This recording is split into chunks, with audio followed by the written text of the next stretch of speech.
प्यारे बच्चों, जैसा कि अभी मैंने लास्ट वीडियो में आप लोगों को ठोस अवस्था के अभिलाक्षणिक गुण के बारे में बताया था। अब मैं आपको ठोस का वर्गीकरण बता रहा हूं कि उनके अणुओं के आधार पे, जैसे कि अगर हम ठोस लेते हैं, दो सॉलिड लेते हैं, तो ये पॉसिबिलिटी हमारे पास होती है। पॉसिबिलिटी क्या है? रियलिटी है कि हमारे पास जो उनके अणु हैं दो तरह से व्यवस्थित हो सकते हैं। एक निश्चित दूरी और निश्चित आकार के हिसाब से, जैसे ये हो गया, ये नियमित आकार हो गया।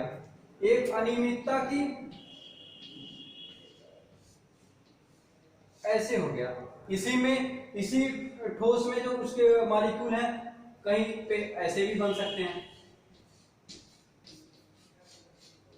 तो इसमें और इसमें ये नियमित है और ये अनियमित है, मतलब कि अणुओं की जो आंतरिक व्यवस्था है, अगर वो नियमित है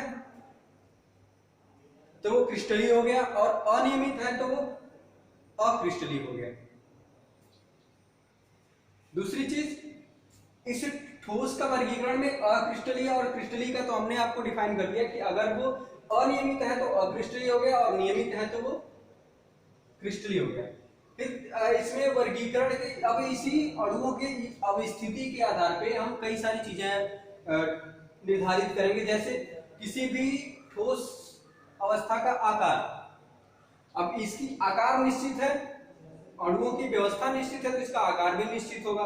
हर जगह एक समान प्रकार से बटे हुए हैं, इसका आकार निश्चित ही नहीं होगा क्योंकि अणुओं की अवस्थिति ही निश्चित नहीं है। दूसरा पॉइंट होगा हमारे पास गलनांक।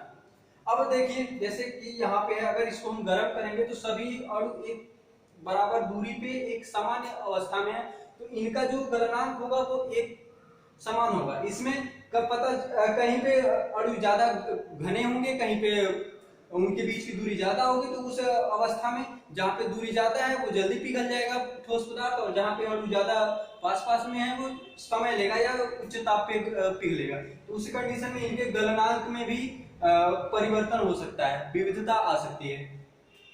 नेक्स्ट है विदलन। विदलन मतलब कि किसी भी ठोस पदार्थ को हम किसी धारदार चाकू से अगर काटते हैं तो इसका जो सतह कटेगा वो एकदम चिकना सतह अलग अलग भाग में, समान भाग में बट जाएगा, और ये समान भाग में नहीं बटेगा, टूट जाएगा, ये क्रैक होगा और ये कटेगा। शब्दों पे ध्यान दीजिएगा कि ये जो है धारदार से अगर हम काटेंगे तो ये पूर्ण रूप से कट जाएगा, और जो अक्रिस्टलीय पदार्थ है वो टूट जाएगा। क्यों? क्योंकि उसके अणु एक समान प्रकार से विस्तृत नहीं है, इसमें समान रूप से व्यवस्थित नहीं है। तो अगर हम इसे यहां से क्रैक करेंगे तो हो सकता है कि एक तिरछा कट जाए, चिकनी सतह हमें प्राप्त न हो। फिर डायरेक्शनल एक प्रॉपर्टी होती है, दैशिकता, जैसे कि विद्युत या चुंबकीय प्रवाह करते हैं अगर किसी ठोस में, तो यहाँ पे आपको देखने के लिए मिलेगा कि ये जो क्रिस्टलीय पदार्थ हैं इनके पास अदैशिकता वाली प्रॉपर्टी होती है कि कहीं कहीं पे इनके विद्युत प्रवाह कम होंगे, कहीं ज्यादा होंगे, चुंबकीय प्रवाह भी कहीं कम होगा, कहीं ज्यादा होगा, लेकिन इस वाले केस में इसमें एक समान होता है।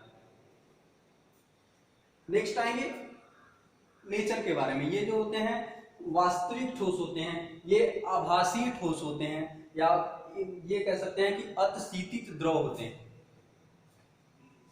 ये है हमारा क्रिस्टलीय एवं अक्रिस्टलीय ठोस पदार्थ के बारे में।